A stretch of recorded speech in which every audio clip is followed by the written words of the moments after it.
안녕하세요. 저는 딸아이 한 명을 기르고 있는 엄마입니다. 남편은 하늘나라로 떠났어요. 남편과 저는 결혼 1년 만에 별거를 하며 살았습니다. 성실하고 책임감 있는 남자인 줄 알고 공장에서 아르바이트 하던 시절에 만나 3년간을 연애한 후에 결혼했지만 결혼하자마자 본색을 드러내더라고요. 그 남자는 항상 한탕, 한 방의 성공을 바라는 남자였습니다. 그래서인지 맨날 모아둔 돈은 인터넷 도박, 고스톱 등등으로 다 탕진하고 그럴 때마다 맨날 술에 진탕 취해서 아이랑 저한테 소리 지르고 난리를 쳤죠. 여자 관계 당연히 더러웠죠. 제가 얼마나 속상했는지 몰라요. 끝끝내 결혼한 지 딱 9개월 만에 별거를 했네요. 초가집 같은 곳에서 시작한 신혼생활이 얼마나 힘들었는지 몰라요. 돈 없어도 사랑만 있으면 괜찮다고 생각한 제가 완전히 어리고 바보 같았던 거죠. 뜨거운 물도 안 나오는 집이었고 비만 오면 천장에 물이 새어 들어왔는데 그곳에서 아이를 키우는 게 여간 쉬운 일이 아니었습니다. 남편과 별거하고 양육비도 거의 못 받다시피 했으니 2배로 힘들었죠. 다행히 예전 공장에서 일할 때 알게 된 과장님의 도움으로 아이를 방 한켠에 두고 일을 할 수 있게 되었습니다. 진짜 열심히 살았어요. 혹여나 애가 울면 공장 일하는 사람들한테 방해될까봐 얼마나 속이 탔는지 몰라요. 다행히 기계 돌아가는 소리 때문에 아이의 울음소리는 크게 문제가 되지 않았지만 그래도 안절부절 못했죠. 남편과는 연락이 뚝 끊기고 들려오는 소문으로는 남편이 엄청 성공해서 외제차를 끌고 다닌다. 이런 소리가 흔하게 들리더라고요. 아이가 어느 정도 크고 어린이집에 맡기고 일을 하고 있었어요. 오전 교대 근무팀이 끝나고 저와 함께 밥을 먹으러 식당에 갔죠. 제가 사는 곳이 공장이 모여있는 곳이라 식당에는 교대 근무가 끝난 사람들이 밥을 먹으러 북적북적 했습니다. 애 키우랴 일하느라 씻을 시간도 없었던 저는 모자를 푹 눌러쓰고 공장 동료들과 함께 우걱우걱 입에 밥을 우겨넣고 있었습니다. 그런데 식당 안으로 전 남편이랑 예전에 같이 근무했던 공장 사람들이랑 들어오더라고요.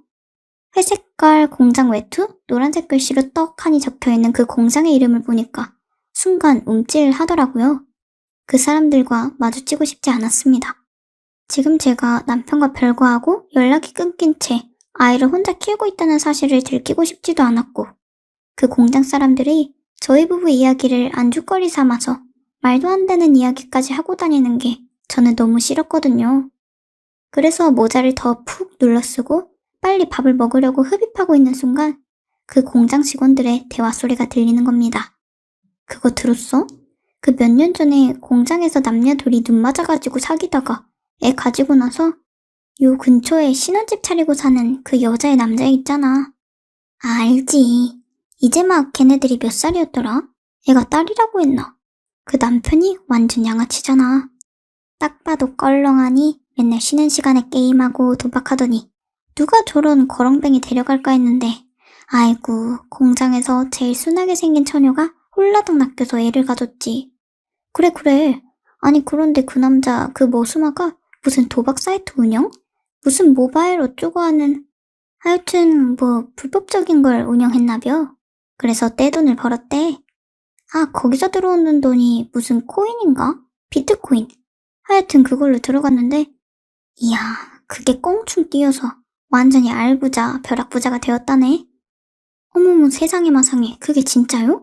세상 나쁘고 고약한 놈이 더 독하게 잘 산다더니 완전 살판 났겠네. 아이고 배 아파. 그 거렁뱅이가 부자가 됐다고? 참 세상 모른다.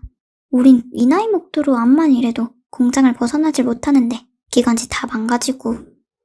아니 근데 자네는 그 사실을 어떻게 알았대? 그럼 그 자식 마누라랑 애는 완전 땡 잡았겠네? 아니 그게 내가 서울로 저번에 올라갔었잖아. 장례식장에. 그런데 그 형 빈소에 그놈 자식이 다 와있더라고. 형 빈소에 조문한 사람들이 전부 문신에 덩치가 어마어마하고 보통이 아니더라고. 잠깐 뒤로 담배 피러 나갔는데 그놈도 담배 피러 나온 거야. 그때 이야기 다 들었지. 그놈 그런데 뭐 센노랑 머리한 아가씨랑 같이 있던데요? 마누라랑 별거 하는 모양이더라고. 하긴 뭐 그놈 성깔에 돈 생기면 지 마누라 버리고 이쁜 아가씨랑 놀 법도 하지 참. 이라고 하는 겁니다. 남편에 대한 소문이 거짓이 아니라 사실이었던 거예요.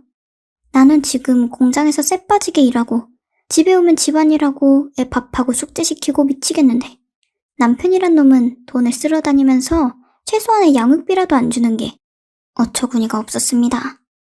전화를 걸어도 받지도 않고 아예 나중에는 없는 번호라고 뜨더라고요. 이렇게 살 바에 그냥 이혼을 해야겠다라고 마음을 먹었습니다. 그러다 어찌어찌 하다가 남편과 연락이 닿게 되었어요. 저는 당신 뭐야? 나한테 애 맡기고 도망가다시피 떠났으면서 그렇게 돈 쓸어 담고 있는데 생활비 한 푼 안 주고 다른 여자랑 놀아나고 있어? 그게 당신 인성이었어? 애한테 창피하지도 않아? 됐고 이번 주 내로 집으로 내려와 이혼 도장 찍게.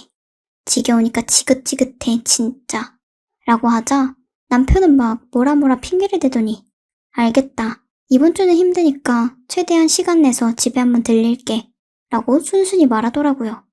그렇게 눈이 빠져라 남편을 기다렸는데 안 오더라고요. 한 달, 두 달이 지나도 연락은 없고 집에 오지도 않고 인내심이 폭발할 지경이었습니다. 그리고 반포기 상태로 있었는데 6개월째 되는 날 남편이 완전 산 거지. 그러니까 얼굴은 어디서 얻어맞았는지 퉁퉁 붓고 뭐 어디서 탄광에서 굴렀는지 까만 가루랑 먼지들로 새까맸습니다. 일 끝나고 애 데리고 집에 도착했는데 온 집안의 물건들이 다 나와 있고 새까만 신발 자국이 나 있길래 깜짝 놀라서 누구야? 라고 하니까 그 안에서 남편이 나오더라고요. 정말 뒷동네에서 나무 먹고 살고 있는 꽃가지인 줄 알았습니다. 저는 아니 당신 뭔 불법 사이트 운영하면서 돈 쓸어 담았다면서 당신 이야기 이 공장 바닥에서 알 사람은 다 알 텐데 도대체 어떻게 된 거야? 벼락부자 됐다면서 지금 꼴이 왜 그래 대체? 라고 말하자 남편은 여보 나 지금 너무 급해서 긴 말은 나중에 하자. 이혼 이야기는 나중에 내가 지금 하고 있는 일이 해결되면 다시 이야기하는 걸로. 그리고 만약에 이 집으로 사람들이 찾아와서 나 어디 있냐고 물으면 절대 모른다고 하고 연락 안 한 지 몇 년 지나서 행방도 모른다고 해야 해. 알겠지? 집 대문 절대 함부로 열어주지 말고 꼭 이 집 털리면 난 끝이야. 알겠지? 라는 말을 남기고 허겁지겁 집 밖으로 나갔어요. 저는 뛰쳐나가는 남편의 등에 대고 도대체 어떻게 된 일이야? 이게 무슨 일인데? 말을 해야 할 거 아니야. 정말 미치겠네. 라고 외쳤습니다. 그게 남편을 본 마지막 순간이었습니다. 그리고 몇 달 뒤 경찰서에서 저를 찾는 연락이 왔어요. 형사님이 혹시 땡땡땡 아내 되십니까? 네 맞는데요? 왜 그러세요? 라고 하자 형사는 지금 남편분 사망하셨습니다. 빨리 서로 오셔서 간단한 조사랑 사망 처리 확인해 주세요. 라는 겁니다. 저는 너무 깜짝 놀라서 이게 무슨 일인가 싶었어요. 저희 집에서 3시간이나 떨어진 낯선 지역에 남편의 사망 소식이 들려오다니 이상했어요. 어쨌든 저는 그곳으로 갔죠. 경찰서에 가서 형사님의 말을 통해 엄청난 사실을 알게 되었습니다. 알고 보니 남편을 필두로 불법 도박 사이트 같은 걸 운영했는데 남편이 그 운영 사이트를 공범 몰래 매각하고 그 매각금을 현금과 금덩이로 챙겨서 도망간 거였답니다. 그러다 한번 잡혀서 매각금 대부분을 털리고 거의 초토화가 될 뻔하다가 다시 탈출해서 나머지 매각금을 이리저리 숨기다가 완전 거지꼴이 나서 저희 집에 잠깐 들린 거였어요. 조직들을 배신했으니 얼마나 사람들이 눈에 불을 켜고 남편을 찾으려고 했겠어요. 남편이 숨어있다가 장소를 들키고 도망치다가 트럭에 치여서 바로 즉사한 거였습니다. 그냥 이 모든 게 너무 놀라웠고 당황스러웠어요. 슬픈 감정보다는 이게 실화가 맞나 싶었습니다. 경찰 쪽에서도 안 그래도 이 사이트 관련 수사가 시작되었는데 남편분 사망으로 남편분에 대한 수사는 종료되었다. 그리고 혹시라도 남편분에게 범죄로 생긴 수익금을 받은 게 있으면 실토해야 한다. 나중에 처벌받는다. 그렇게 추궁하니까 저는 말했죠. 절대 없다. 우리 집 한번 와보시라고. 거의 쓰러져가는 초가집에 화장실에서는 뜨거운 물도 안 나오고 비 오면 물 새고 그런 집에 살고 있다. 공장에서 일하느라 손톱 사이에 여자가 기름때가 끼어있고 하루에 샤워는 3번을 해도 기름 쩐내가 안 빠지는데 억울하다 하면서 통장 까보라고 했죠. 그리고 남편 장례 치르면 조직 사람들이 와서 행패 부릴 수도 있을 것 같다는 충고를 받고 장례 안 치르고 바로 남편 화장시켰어요. 사는 내내 위태위태 하루살이처럼 살더니 정말 하루살이처럼 반짝 하고 가는구나 싶었습니다. 몸 안정이 다 떨어진 사람이라 죽었다는 말을 들었을 때도 생각보다 무덤덤하더라고요. 그냥 애를 어떻게 키워야 하나, 어떻게 하면 이 지긋지긋한 가난에서 벗어날 수 있을까 이 생각뿐이었어요. 남편의 사망 소식이 예전 공장 일하던 사람들 귀에까지 들어갔고 소문은 일파만파로 퍼져나갔습니다. 뭐 도박하다가 소리 소문 없이 조폭들에게 잡혀서 산에 묻혔다 등등 말도 안 되는 이야기로 퍼져나갔고 주변에서 저를 걱정하는 목소리들이 들렸습니다. 저는 괜찮다고 신경 안 쓰셔도 된다고 하며 제 일을 해 나갔어요. 솔직히 마음 같아서는 당장 이 동네를 떠나고 싶었는데 돈도 없었고요. 그렇게 귀 닫고 그냥 묵묵하게 살아갔어요. 그렇게 한 해 두 해 지나자 애도 커서 초등학교 들어갔고 저도 숨통이 좀 트였죠. 그렇게 지내던 중 저희 집에 홍수 피해로 침수가 되었어요. 워낙 허름한 집이고 거의 몇십 년 전에 만들어진 곳이라 곳곳이 문제였는데 비 올 때마다 대충 테이프로 땜빵한 게 물폭탄이 내려서 천장이 떨리고 바닥 배수가 막히면서 완전 물바다가 되었어요. 이불이며 옷이며 할 거 없이 전부 싹 다 물에 둥둥 떠다녔고 진짜 아수라장 그 자체였습니다. 저는 허리까지 물이 차서 감전의 위험이 있음에도 불구하고 집에 들어가 물건을 챙겼습니다. 그렇게 홀딱 젖은 몸으로 간신히 동네 체육관에 마련된 임시 거처에서 비가 그칠 때까지 기다렸어요. 정말 이틀 내내 비가 억수로 내리더니 언제 그랬냐는 듯이 반짝 해가 뜨더라고요. 물에 빠진 집을 들어갔는데 정말 재앙 그 자체였습니다. 집 안에는 전부 쓰레기가 들어와 있고 난리도 아니었어요. 지원 나온 사람들과 함께 종량제 봉투에 물건들을 담기 시작했습니다. 그런데 저쪽 뒤에 작은 창고에서 지원 오신 분이 소리치는 겁니다. 이거 옥색깔 나무 상자 뭐예요? 엄청 무거운데 이거 버려요? 아니면 빼놓을까요? 하길래 제가 가서 뭔지 보았죠. 처음 보는 건데 그냥 버리라고 하려다가 아니요, 일단 여기 냅둬요 하고 한쪽에 두었어요. 대충 물건 정리하고 싹 다 쓸어내니까 좀 낫더라고요. 그렇게 사람들이 다 가고 저는 남은 물건들을 다시 정리했어요. 그런데 아까 본 초록 상자가 자꾸 생각나는 겁니다. 뒷창고로 가서 그 초록함을 연 순간 저는 깜짝 놀랐습니다. 금괴들이 가득 차 있는 거예요. 아니 이게 뭐야? 갑자기 진짜 도대체 뭐야? 하고 벙벙했는데 그 안에 남편이 써놓은 메모장이 있는 겁니다. 만약에 이걸 여보가 봤으면 난 이 세상에 없을 거야. 내가 이번에 사이트 판 돈의 일부를 바꾼 금괴니까 내가 죽으면 이걸로 애랑 같이 살아.